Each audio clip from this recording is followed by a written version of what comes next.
ओम अज्ञानतिमिरन्धस्य ज्ञानाञ्जनशलाकया चक्षुरुन्मिलितं येन तस्मै श्रीगुरवे नमः। श्रीचैतन्यमनोभीष्टं स्थापितं येन भूतले स्वयं रूप कदा मह्यं ददाति सपदान्तिकं वन्दे अहं श्रीगुरो श्रीयुतपदकमलं श्रीगुरून् वैष्णवांश्च श्रीरूपं साग्रजातं सहगण रघुनाथान्वितं तं सजीवं साद्वैतं सावधूतं परिजनसहितं कृष्णचैतन्यदेवं श्रीराधा कृष्ण पादन सहगण ललिता श्रीविशाखान्वितांश्च नमो ओं विष्णुपादाय कृष्णप्रेष्ठाय भूतले श्रीमते भक्तिवेदांत स्वामिनिति नामिने नमस्ते सारस्वते देवे गौरवाणी प्रचारिणे निर्विशेष शून्यवादी पाश्चात्य देशतारिणे जय श्री कृष्ण चैतन्य प्रभु नित्यानंद श्री अद्वैत गदाधर श्रीवासदि श्री गौरभक्तबिंद। हरे कृष्णा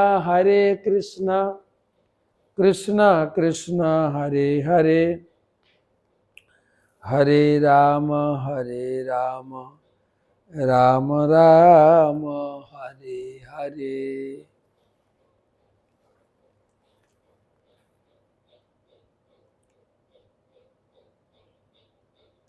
ओम नमो भगवते वासुदेवाय। ओम नमो भगवते वासुदेवाय। ओम नमो भगवते वासुदेवाय। नारायणं नमस्कृत्य नरं चैव नरोत्तमं देवीं सरस्वतीं व्यासं ततो जयम् उदीरयेत्। तमादिदेवं करुणानिधानं तमालवर्णं सुहितावतारम् अपार संसार समुद्र सेतुं भजामहे भागवत स्वरूपम। ग्रंथराज श्रीमद् भागवत महापुराण की जय। षष्ठ स्कंध सप्तम अध्याय আজকের অন্তিম ক্লাস নাকি না ও আরেকটা ক্লাস হবে। ওকে।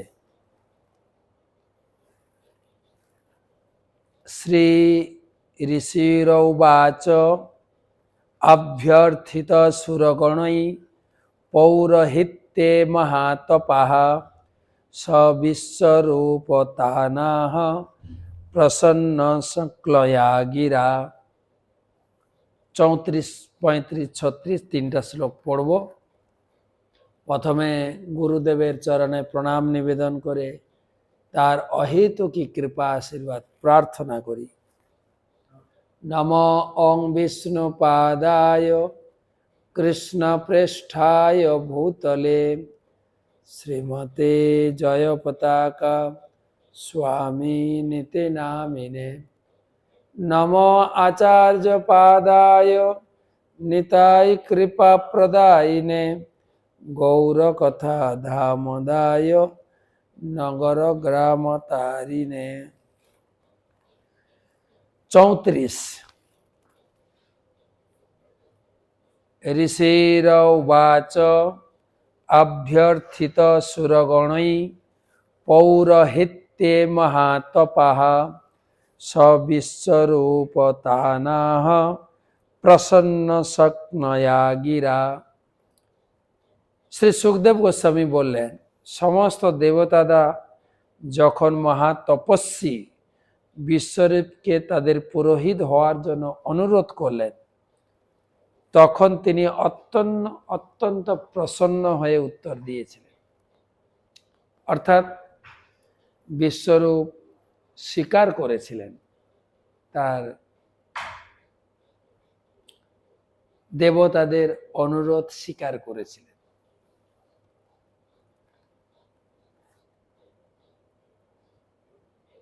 স্বীকার করবেনই বা না কেন? ইন্দ্র যেভাবে সুন্দর করে বুঝিয়েছেন, আর ইন্দ্রের প্রতি বিশ্বরূপের একটা শ্রদ্ধা, সেটা তো কাজ করেছে। আর দেবতাদের হিতের জন্য করা উচিত, কখনো কখনো পরহিতের জন্য নিজের জীবনকে উৎসর্গ করা, এরকম মহান মহান ব্যক্তিদের কথা শোনা যায়। আরেকটা কথা হচ্ছে, যে জিনিসটা এক্সপার্ট, যেরকম বিশ্বরূপ যজ্ঞে এক্সপার্ট, আর যজ্ঞ করার সুযোগ এসছে, ছাড়বেন কেন? যেরকম যখন কুরুক্ষেত্রের মাঠে যুদ্ধ শুরু হবে, অর্জুন তো বেঁকে বসলেন যে আমি যুদ্ধ করব না। ভগবান বলেন, অর্জুন, ক্ষত্রিয় হিসাবে তোমার যে একটা খ্যাতি রয়েছে, সেই অনুযায়ী যদৃচ্ছয়া চোপপনম স্বর্গদ্বার অপাবৃতম সুখিন ক্ষত্রিয়া পার্থ লভন্তে যুদ্ধ মিদৃশম। ক্ষত্রিয় হিসাবে তোমার এই যদিচ্ছা কমে যুদ্ধ এসেছে, তুমি ছাড়বে কেন? আর কার সঙ্গে যুদ্ধ করতে হবে তোমাকে? ভীষ্মের সঙ্গে দ্রোণের সঙ্গে লড়াই করতে হবে। এটা কি কম ব্যাপার নয়? ভীষ্ম দ্রোণের সঙ্গে তোমাকে লড়াই করতে। শোনো, হারো জিত পরের কথা, ইতিহাসের পৃষ্ঠায় তোমার নাম এসে যাবে। অর্জুন কার সঙ্গে যুদ্ধ করেছে? ভীষ্মের সঙ্গে লড়াই করেছে। ধনীর কাছে ধন লোভ, কামীর কাছে কাম লোভ, যোদ্ধার কাছে যুদ্ধ লোভ। বিশ্বরূপতাহি জ্ঞান আছে এবং যজ্ঞ করার কুশলতা আছে, ছাড়বে কেন?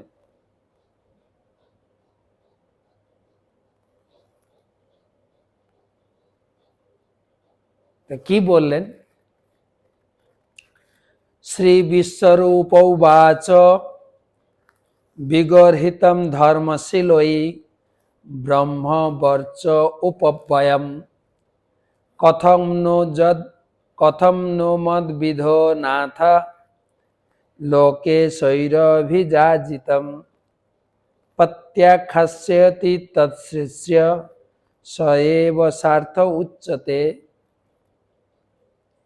শ্রী বিশ্বরূপ উবাচ বিগর্হিতম ধর্মশীলই ব্রহ্মবর্চ উপব্যয়ম কথং নো মতবিদো নাথ লোকে শৈরভিজাজিতম প্রত্যাখ্যাস্যতি তৎশিষ্য স এব সার্থ উচ্যতে।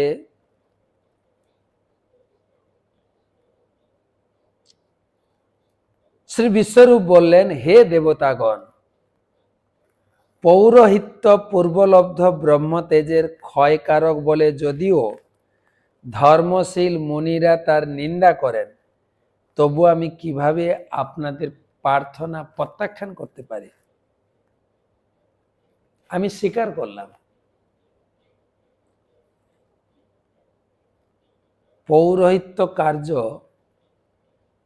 বিদ্বান মুনি ঋষিরা কেন নিন্দা করেন সেটা আমি পরে বলছি। আপনারা ব্রহ্মাণ্ডের মহান অধ্যক্ষ, আমি আপনাদের শিষ্য সদৃশ এবং আপনাদের কাছ থেকে শিক্ষা গ্রহণ করাই আমার কর্তব্য। আমি আপনাদের প্রত্যাখ্যান করতে পারি না, তাই আমার নিজের মঙ্গলের জন্য আমি অবশ্যই আপনাদের অনুরোধ রক্ষা করব।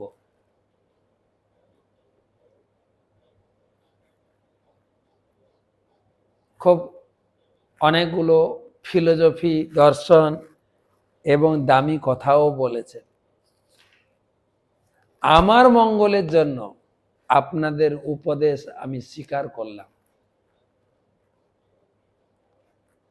বিশ্বরূপ এখানে গর্ব হয়ে বলছেন না, ঠিক আছে আপনাদের দরকার, আমি এখন যোগ্য না, বলছে আমার মঙ্গল।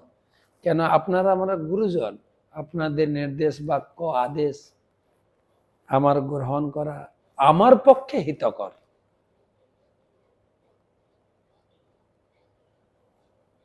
অনেক সময় তো আমরা গর্ব ভরে বলে দিই, ঠিক আছে আমি জানি তো আপনাদের জন্য কেন করব। আরেকটা হয়, আমি দেখি মায়াপুরে যদি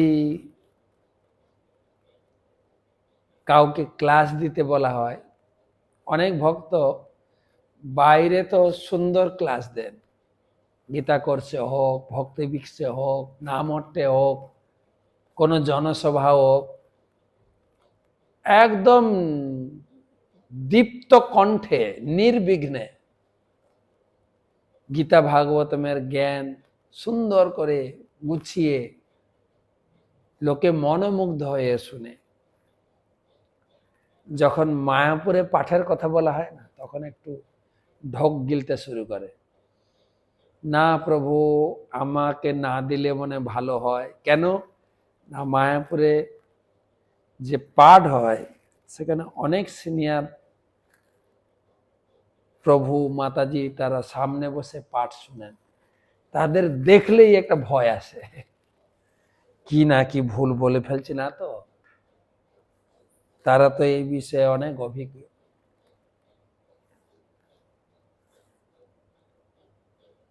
এরকম একটা বিচার এসে দাঁড়ায়।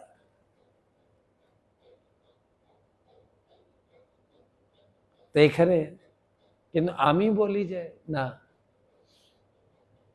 পাঠ দেবেন, পাঠ দেওয়ার আগে যত সিনিয়র শ্রোতা রয়েছেন বা আপনার সমবয়স্ক শ্রোতা যা যা, সবার কাছে আপনি আশীর্বাদ চাইবেন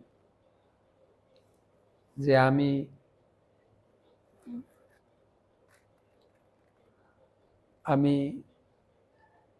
আমাদের অথরিটির আদেশ বাক্যে আমি এই ব্যাসাসনে বসেছি, আপনারা সবাই আমাকে আশীর্বাদ করুন, আমি যেন এই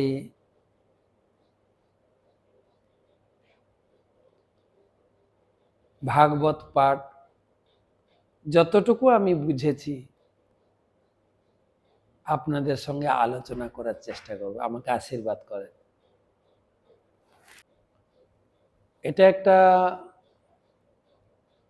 সিনিয়র সদস্য বা সিনিয়র ভক্তদের একটা আশীর্বাদ লাভ হয়।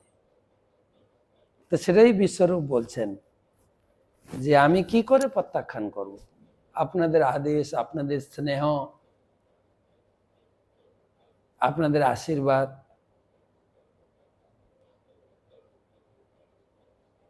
এটা আমি মেনে চলব।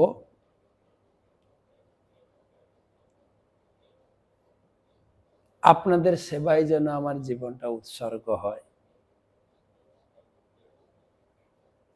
আপনাদের জন্য যদি কিছু করতে পারি আমার মঙ্গলই হবে বলছে।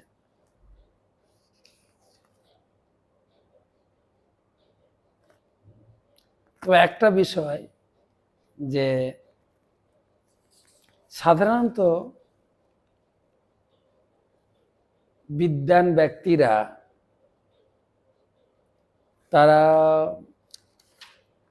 এই যে যজমানি কাজ করা এইসব খুব একটা পছন্দ করেন না। কেন? দুটো জিনিস। যজমানি করতে গেলে লোকের দায়িত্ব নিতে হয়, তারা দক্ষিণা দেবে, তাদেরকে পাপ থেকে অর্থাৎ তাদের পাপও নিতে হবে, দায়িত্ব। আমরা তো এটা না বুঝে যত দক্ষিণা আসে নিয়ে নেব, ওরকম না। কিন্তু পরের শ্লোকে বলবেন, পরের শ্লোকে লোকে যে দক্ষিণা দেয় তাদের কর্ম নিতে হবে। সেই জন্য বলা হয়েছে যারা উন্নত ভক্ত তারা দক্ষিণা নিতে পারে। তারা নিয়ে কি করে? তারা যদি ভগবানের সেবায় টাকাটা লাগায় তাহলে মোটামুটি রেহাই, না হলে প্রত্যেকের কর্ম ভোগ করতে হবে। আমরা মায়াপুরে দেখি অনেকে যারা খুব জ্ঞানী পণ্ডিত, তারাও কোনো লোক ফিস্ট দিলে খেতে যায় না, মানে তার কর্ম নিতে হবে। আমি মন্দিরে আছি, মন্দিরের একটু প্রসাদ খাবো, ব্যাস। কারোর দেওয়া ভোজন গ্রহণ করব না। তাই এখানে বিশ্বরূপ বলছেন যদিও ধর্মশীল মুনিরা এই কাজের খুব একটা প্রশংসা করেন না। দুই প্রকারের ভক্ত আছে, একটা হচ্ছে গোষ্ঠী আনন্দী, আরেকটা হচ্ছে ভজনানন্দী। ভজনানন্দী সবসময় সতর্ক থাকে, কেবল নিজের জন্য করব, কেউ দান টান দিতে এলে নেব না, তার প্রতি আমি ঋণী হয়ে যাব।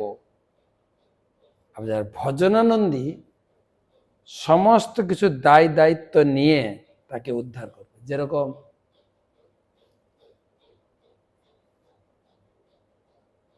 আমাদের গুরু মহারাজ হাজার হাজার 80,000 শিষ্য, তথাপি দীক্ষা দিয়ে চলছে, দীক্ষা বন্ধ। কেউ কেউ বলেন দীক্ষা দেওয়া মানে, গুরু হওয়া মানে শিষ্যের সমস্ত কর্মের ভার নেওয়া, সমস্ত পাপের ভার নেওয়া। এটা খুব কঠিন কাজ। কিন্তু সেজন্য অনেক লোক গুরু পদে আসীন হতে, না না না, আমি নিজে উদ্ধার হলাম না, আমি কি করে গুরু? গুরু হয়ে যাওয়া মানে যে আমি অনেক বড় হয়ে গেলাম তা না। গুরু দায়িত্ব নিতে হলো, গুরুদেবের আদেশ, এবারে তুমি শিষ্য বানাও, শিষ্যের সমস্ত কর্ম তোমাকে ভোগ করতে হবে। যেটা গুরু মহারাজ ক্লাসে প্রায় বলেন যে আমার যে শরীর অসুস্থতা, আমার অনেক শিষ্য যারা ভক্তি জীবনের নীতি নিয়মগুলো ঠিক মতো পালন করছে না, তার রিয়াকশন আমাকে নিতে হচ্ছে। গুরু মহারাজ বলছেন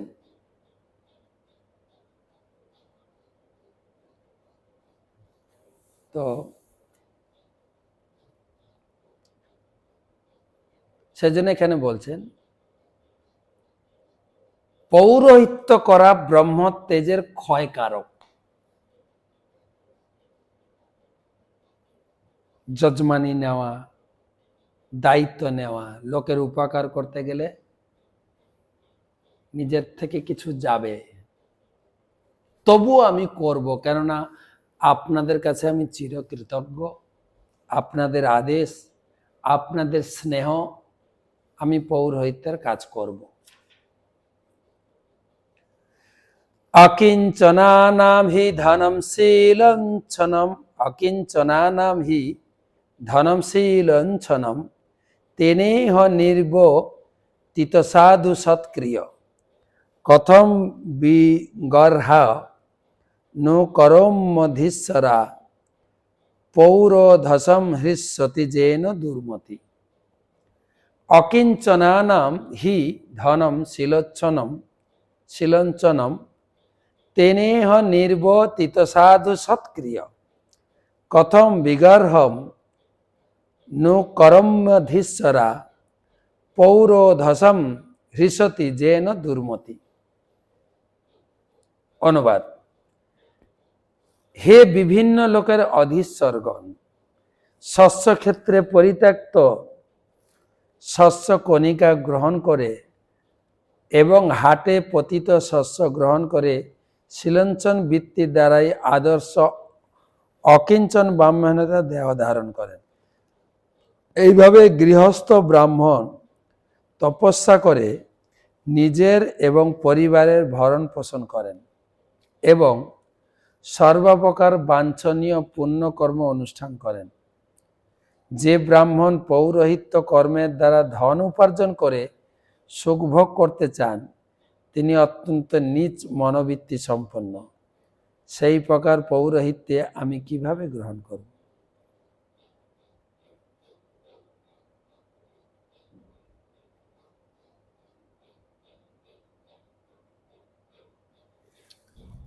এইখানে সেই কথারই পুনরাবৃত্তি করছেন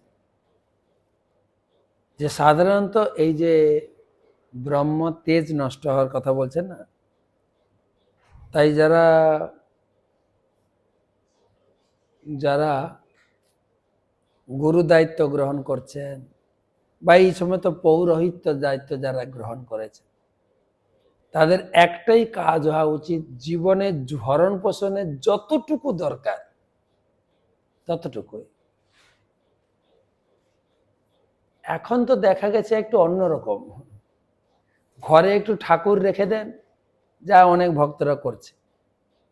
আমার ঘরে জন্মাষ্টমী করব, সবাই দান দেন, ব্যাস ভালোই কালেকশন হচ্ছে। আমি একটা রথযাত্রা করব, ভালোই কালেকশন। আরে মন্দির কালেকশন করতে পারে, আপনি গৃহস্থ নিজের যা ধন সম্পদ আছে সেইটা দিয়ে করবেন, পরের কালেকশন কেন নিতে যাবেন? আপনি নেওয়ার অধিকার নেই তো, এখানে বলছেন। পৌরোহিত্য কর্মের দ্বারা ধন উপার্জন করে সুখ ভোগ,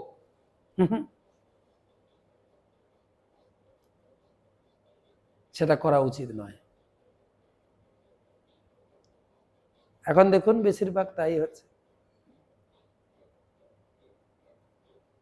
বা আমাদের যখন আমাদের মায়াপুরে অর্চন কোর্স আছে, কিভাবে ভগবানকে সাজানো হয়, আরেকটাই 2 বছর হলো চালু হয়েছে যজ্ঞ কোর্স। বর্তমান যজ্ঞের খুব চাহিদা, বিবাহ যজ্ঞ, অন্নপ্রাশন যজ্ঞ, গৃহপ্রবেশ যজ্ঞ, সবকিছু যজ্ঞ। তো যখন যজ্ঞ কোর্সের ট্রেনিং দেন যিনি পুরোহিত, তিনি প্রথমে শর্ত করে নিচ্ছেন, এই যজ্ঞ আপনারা শিখছেন কেবলমাত্র ধন উপার্জনের জন্য না, এই যজ্ঞ করে দেবো এত টাকা দিতে হবে না, তাহলে আপনার ব্রাহ্মণত্ব তেজ নষ্ট হয়ে যাবে। এবারে আপনার যজ্ঞ করতে যতটুকু খরচা ততটুকু নেন, বা ওদেরকে বলুন কিনে দিতে, আপনি যা শিখেছেন ওখানে গিয়ে যজ্ঞ করবেন, ব্যাস।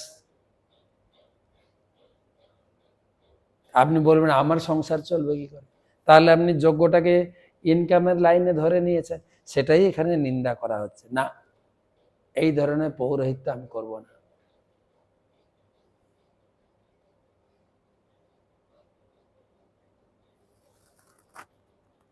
প্রভুপাদ লিখছেন,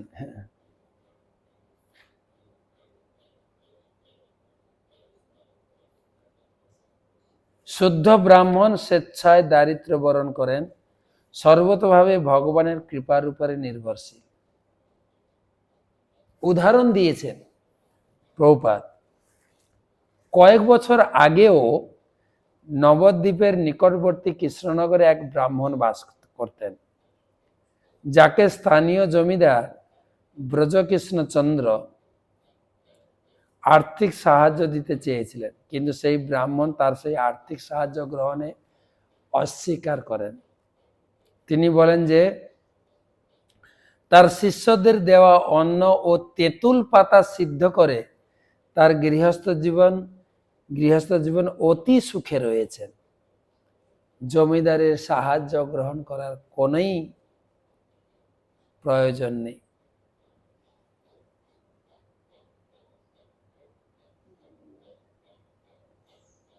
ব্রাহ্মণ যদি শিষ্যের কাছ থেকে বহু ধন সম্পদ প্রাপ্ত হন, তবু সেই ধন সম্পদ নিজের সুখ স্বাচ্ছন্দ্যে ব্যবহার না করে পরমেশ্বর ভগবানের সেবায় ব্যবহার করা উচিত। আমাদের মন্দিরে এক সিনিয়র ভক্ত বলেছিলেন যে ব্রহ্মচারী যদি মন্দিরে সেবা না করে কেবল খেয়ে ঘুমিয়ে কাটাবে, তাহলে এই পাথরও তাকে কর্ম দেবে। আর যদি ঠিক মতো সেবা করো, মন্দিরে বা কারোর দেয়া প্রসাদ খেয়েও তুমি হজম করতে পারবে। ভগবানের সেবা করছো, যা পাচ্ছই শরীর ধারণ করার জন্য, শরীরের পোষণের জন্য, কেবল ভগবানের সেবার জন্য। তো অনেক গুরুত্বপূর্ণ কথা বিশ্বরূপ বলছেন। যদিও বিদ্বান পণ্ডিতেরা এই পৌরোহিত্য কর্মকে নিন্দা করেন, কেননা তাতে যজমানি দক্ষিণা এইসব পাওয়া যায়, তাতে একটা লোভ আসে, তাদের একটা কর্ম নিতে হয়। কিন্তু আমি করব কেবল আপনাদের সন্তুষ্টি বিধানের জন্য, আমার নিজের মঙ্গলের জন্য, এটাই। তো আর একটা ক্লাস হবে, আশা করছি কালকে এই অধ্যায়টা শেষ হবে। তারপরে শুরু হবে যজ্ঞ কিভাবে হলো, হ্যাঁ, তারপরে যজ্ঞের আবার বিঘ্ন হবে, এসব আদি রয়েছে। কয়েকটা প্রশ্ন আসছে এখন খুব।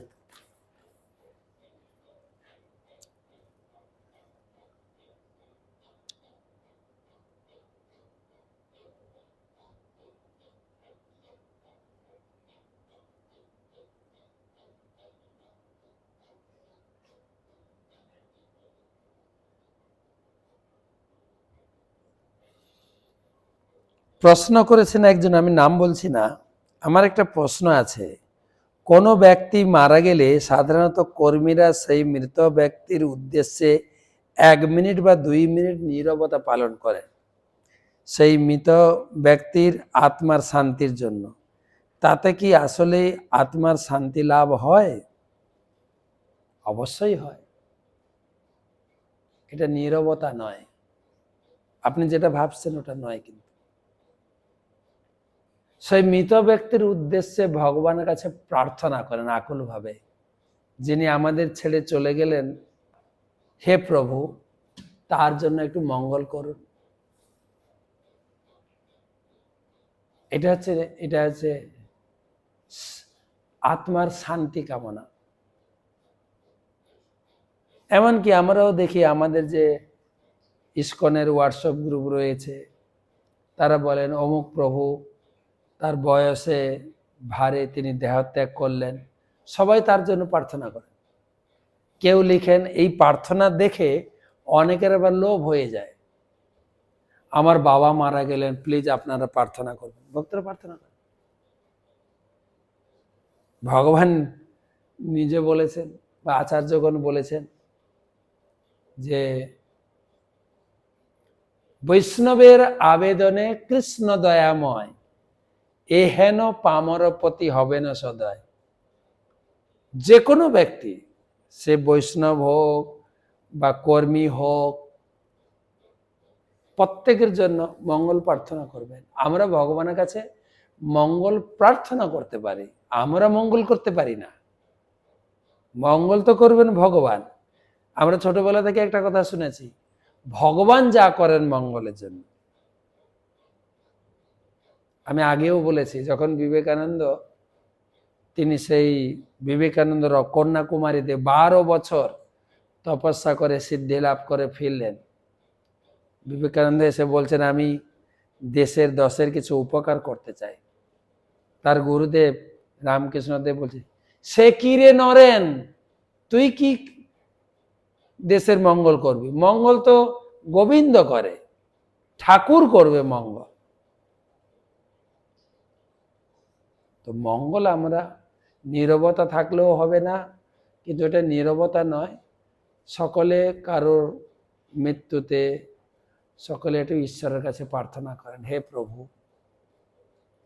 তাকে সদ্গতি দিন, তার আত্মা যেন শান্তি পায়, তার মঙ্গল যেন হয়। এইরকম তো প্রার্থনা তো কাজে লাগবেই, অবশ্যই লাগবে। তো মঙ্গল করবেন ভগবান। তো আজকে এই পর্যন্ত রাখি, কালকে আবার। শুভরাত্রি।